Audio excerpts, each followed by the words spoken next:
without further ado, Kendrick Shope.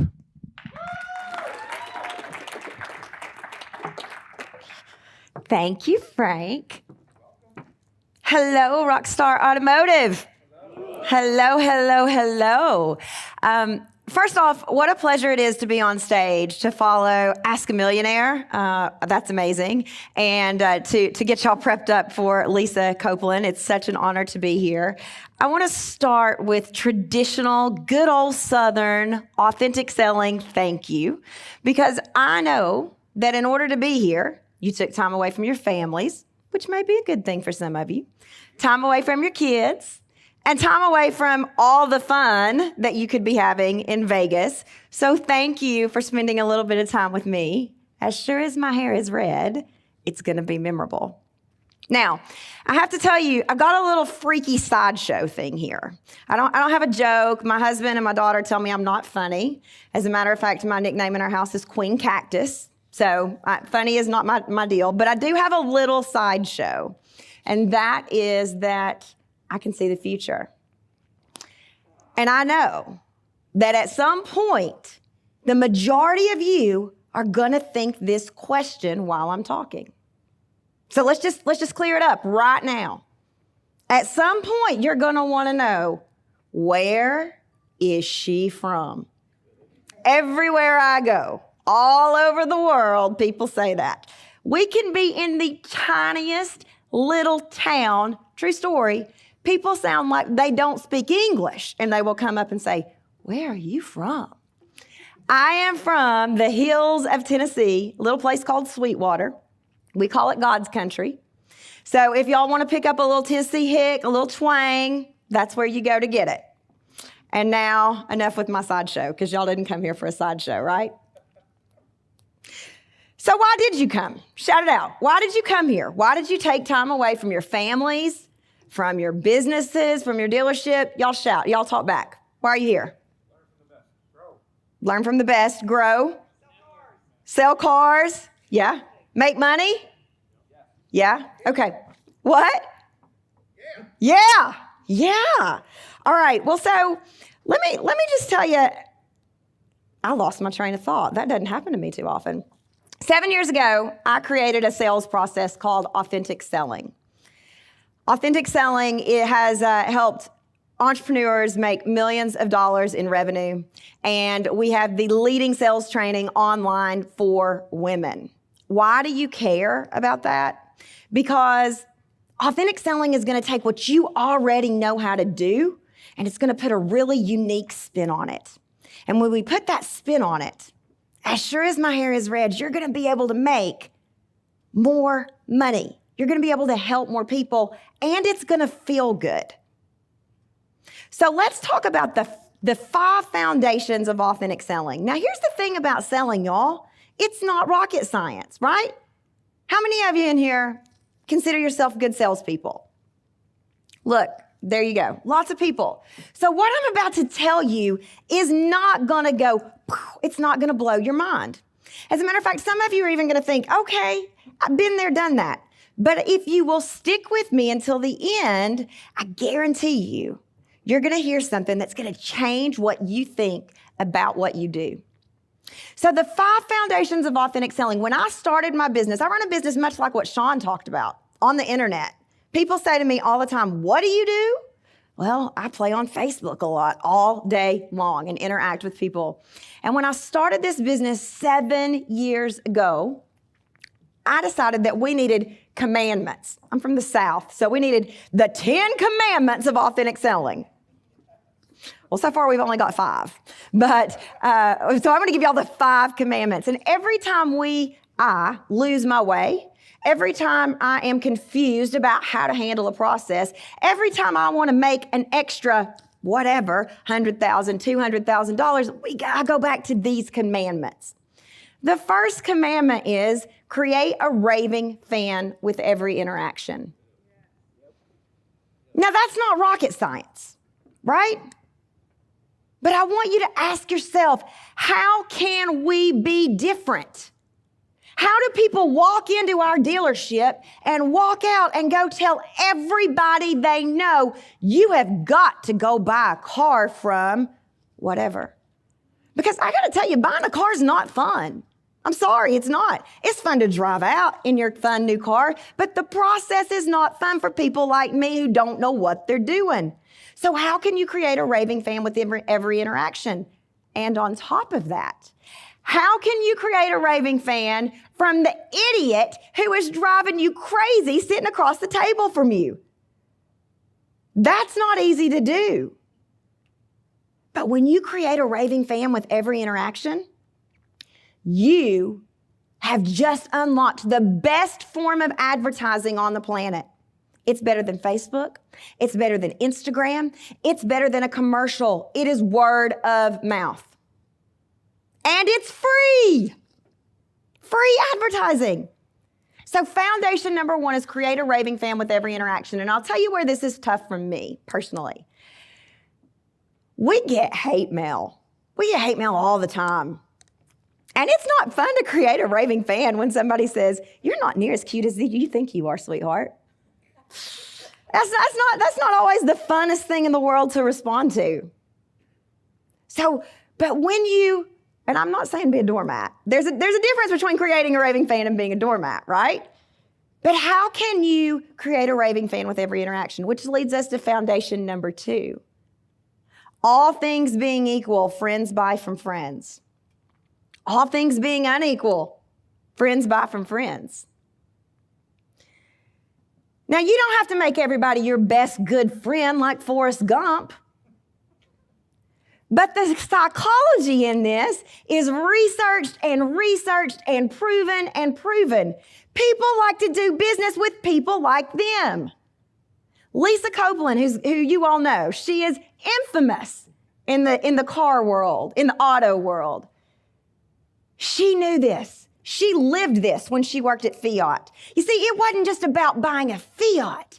It was about the entire experience. When people walked into her dealership, I didn't know Lisa then. I've just heard stories. But when people walked into her dealership, it was the lifestyle. It was the brand they wanted. Her salespeople lived it. They wanted to drive a Fiat because they wanted to be like Lisa and her dealership. All things being equal, friends buy from friends. All things being unequal, friends buy from friends. So what does this mean? Well, it means you got to be nice to people. Now that's not rocket science either, right? I know what y'all are thinking. What in the world? I came to Vegas to hear this hick speak and she's telling me to be nice to people? I get it. Mind reader, remember? It's all going to come together, I promise. Foundation number 3, do the common things uncommonly well. Shelly works with me. She's back here. She's heard this so many times she can say it. We live this at our business. We live it. And it makes a lot of money. And it's not hard, so that's good news. Do the common things uncommonly well. Now, how many of you serve coffee or a drink? Maybe some Jack Daniels at your dealership. How many of you serve coffee or water? Yeah. Do the common things uncommonly well. This is as simple as changing the way you deliver a cup of coffee, or can be. You see, when you do the common things uncommonly well, all of a sudden you have mastered standing out among the noise. All of a sudden, 1 and 2 take care of themselves. When you do the common things, the things nobody wants to do, like Sean talked about, the things people aren't willing to do, when you do them uncommonly well, you create raving fans with every interaction. You become that friendly face people remember. So number 3 is, if any of the commandments, if you will, are more important, number 3 is one you want to master, because number 1 and 2 take care of itself when you do that. Do the common things uncommonly well. So ask yourself, everybody serves coffee, right? Is there something we can do that is different in the way we serve coffee? In my industry, lots of people send autoresponders, or you book an appointment with somebody and you get a confirmation. Thank you so much for booking your appointment with Kendrick Shope. Kendrick is so excited to meet you. It's boring. People don't read it. A way to spice that up would be, let's send a video. Hey, Lisa, I can't wait to meet with you. Our appointment is at October 31st on Halloween at 7 o'clock p.m. We'll see you then. You see, do the common things uncommonly well. It doesn't have to be coffee. It doesn't have to be your autoresponder, but do the things that people stop doing. Bob Berg is a sales expert. Y'all know Bob Berg? Y'all heard of Bob Berg? The Go-Givers. He's written all New York Times best-selling books, the Go-Giver series. I recently had the opportunity to meet Bob, and 5 days later, I got a handwritten note from Bob Berg. That's a common thing that we don't do anymore. Now, we send emails. Hey, it was so nice to meet you. Thanks so much for being on my show. We tweet out about each other, but I've got a handwritten note, and it is up in my office to remind me this is somebody who does the common things uncommonly well. Step number 1, create a raving fan with every interaction. Step number 2, all things being equal, friends buy from friends. All things being unequal, friends buy from friends. Step number 3, pick some common things and do them better than everybody else. Do the common things uncommonly well. Step number 4, everybody in sales talks about it. Not enough people do it. In fact, research shows that seasoned salespeople, so all of us who know what we're doing, don't do this more than 2 times. Follow up. Follow up. Follow up increases your business, depending on which sales study you read, 50 to 80%.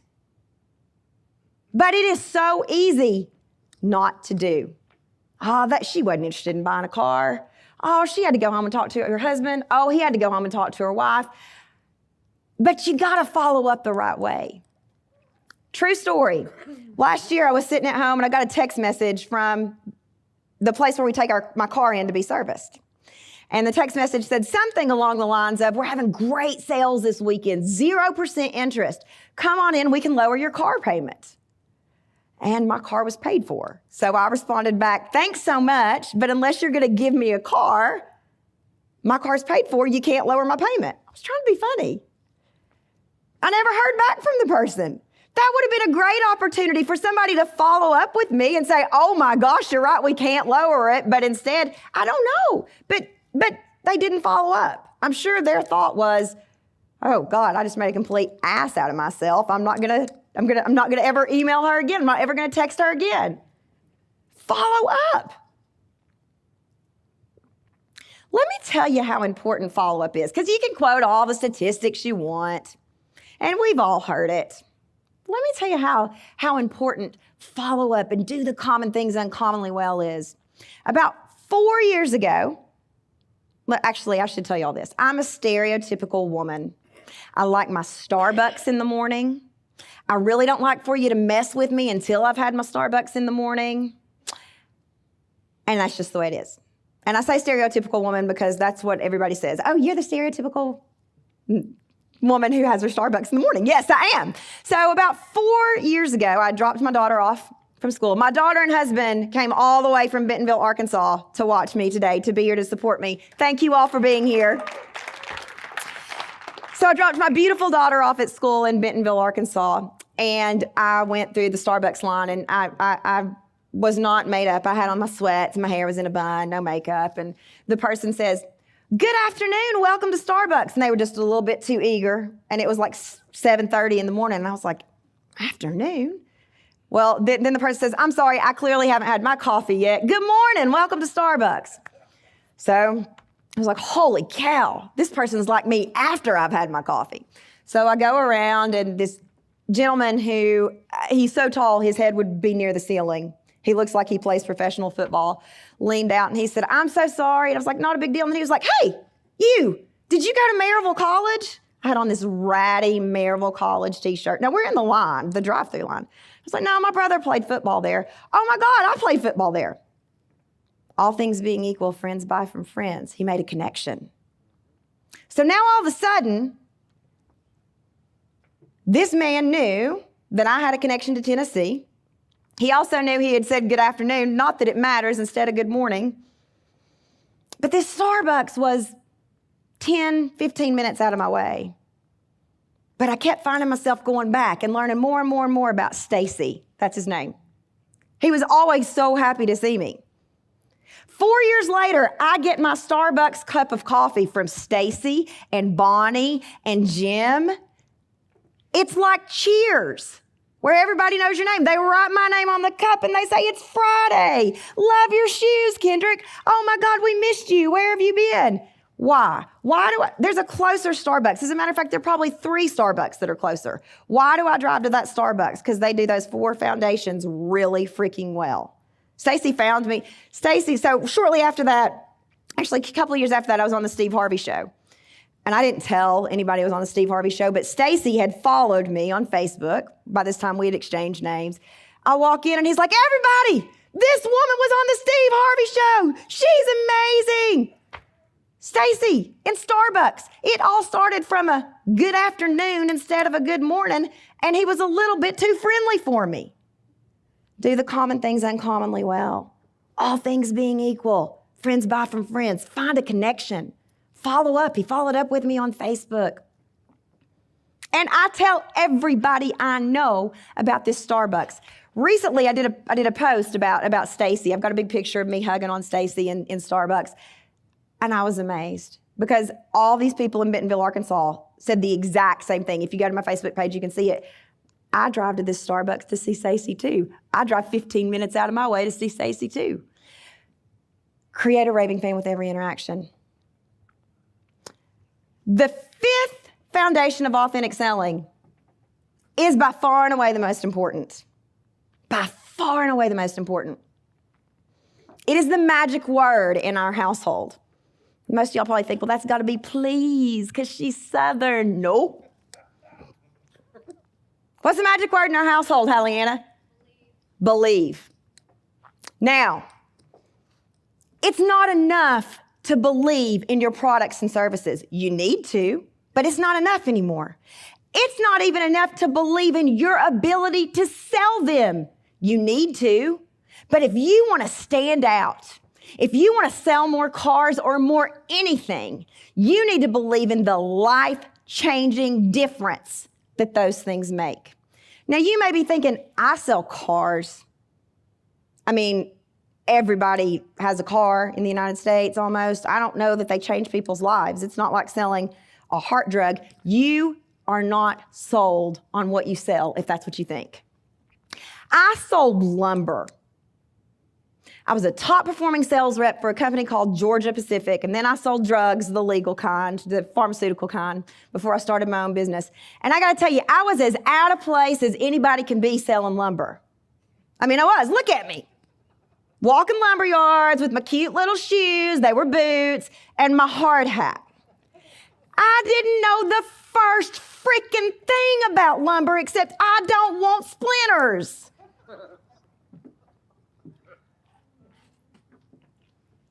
I didn't want to go to work and talk about wood.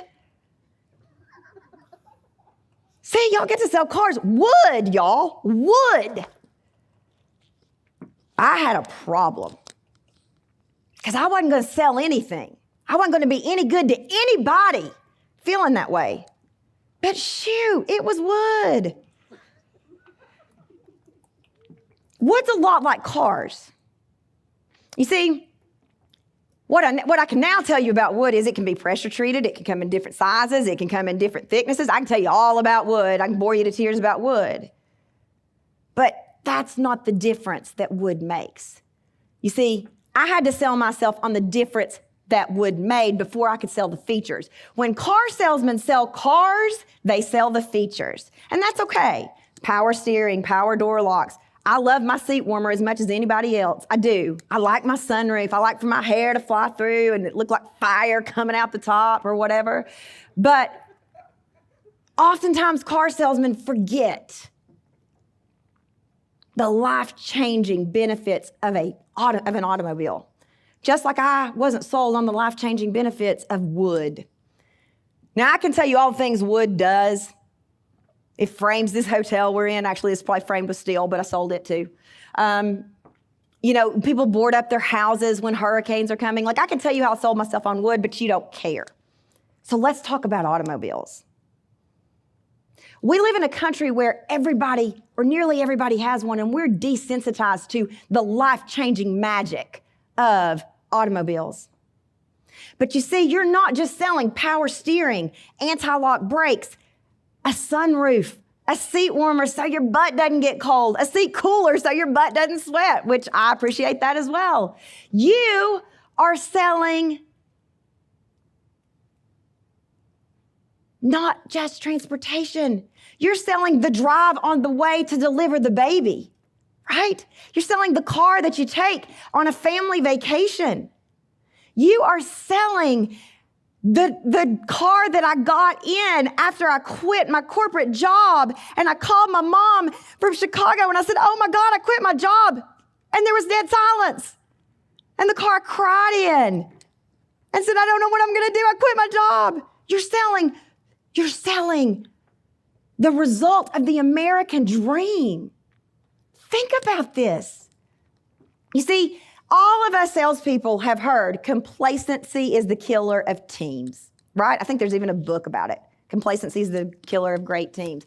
And it's true. So on those days when you don't want to do the common things uncommonly well, when you don't want to be friendly because, God dang it, you didn't have Stacy at Starbucks, on those days when you don't want to follow up, that is where being sold and believing in the life-changing magic of what you do sets you apart. That's where it comes in. You see, you're not just selling an automobile. You're selling the thing that our grandparents, imagine the first time somebody went and bought an automobile. What would that be like? What was it like the first time you sat down and learned to drive? My daughter's 10 years old. I already want to vomit thinking about it. I still have the card from the Ford Probe that my parents gave me on my 17th birthday. I still have it because it was a big deal to get that first car. We lose that because we work in the auto industry. We lose the magic of that. But that person walking into your dealership, they're not around cars all day. What do people put up all over? What do boys especially put up all over their room? Posters of their Lamborghinis, of their Ferraris. When I was about my daughter's age, I'm going to date myself, but there was a song by Pebbles. Anybody know the song I'm going to say? I know you do, Halliana. Mercedes Boy. Do you want to ride in my Mercedes Boy? Y'all know that song? Do y'all remember it? I swear I'm not a singer. I love that song. You know what? My dream car is a Mercedes convertible. It was about the brand and the lifestyle. I wanted to be that, I did not like my hair. I wanted to be that gorgeous blonde girl in the movie named Mercedes. I played that song for Halliana. I sing, she laughs at me. What's all this got to do with selling cars? It's about more than a car. As my beautiful friend Lisa Copeland says, it's about the experience. And just because you're around cars all day, even if you love cars, it's not the same thing for you as it is for us lay people who walk into a dealership nervous and worried, and we don't know how to wheel and deal, and we're afraid we're going to get taken advantage of, and that's stupid, but we are, and we don't know how to talk, and I want this car, but I don't know if I can afford it. It's a big deal to walk out with our dream car. That's what you have the power to do. To put a 16-year-old in his or her first car. To sell me the car that I'm going to drive my daughter to the hospital so she can have her grandchildren. To sell us the car that we're going to drive from Arkansas to Tennessee. It carries all of our Christmas presents in. It's not about an automobile. But you have to remember that on the days when it's not so easy. Do the common things uncommonly well. Create a raving fan with every interaction, but don't be a doormat. All things being equal, friends buy from friends. All things being unequal, friends buy from friends. Follow-up is a must. If you're not doing it, why the heck not? If sales statistics say it will increase your business by 50 to 80%, learn how to follow up and go break the world sales record.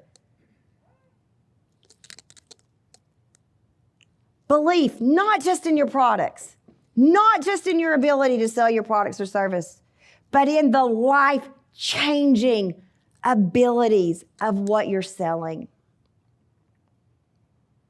And finally, I said there are only 5. We've got a 6th one.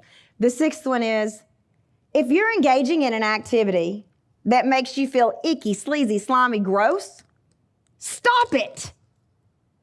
There is not just one way to sell anything. So if you feel the ick, the sleaze, the slime, the sludge, you got a whole host of resources on Google that can teach you how to sell without feeling that way. I don't care what your manager says. You're the one who's got to go out and do it. So if it feels icky, sleazy, slimy, gross, find a better way. And there's always a better way out there. There's always a way for you. At the end of the day, when you put, I used to say this all the time, when I put my head on the pillow at night, I want to feel like I made a difference. You know, when I sold lumber, I didn't really feel like I made a difference. When I needed to sell pharmaceuticals. When I sold pharmaceuticals, I didn't feel like I made a difference. Of course I was making a difference, but I didn't feel like it. And I kept job hopping, thinking, this job is going to be it. I'm going to change lives by doing this. And I finally realized it's not about the job. It's about seeing the life-changing benefits of what you're doing. And I don't care if you're serving a cup of coffee like Stacy, if you're selling lumber and wearing your Valentino shoes and looking out of place, or if you're selling cars. It is life-changing. It is magical. And as adults, we lose that magic. You got to see the magic in what you're doing, because that is what creates raving fans. Thank y'all so much for spending some time with me. Thank you, Joe. People want more of that. Let's hear it.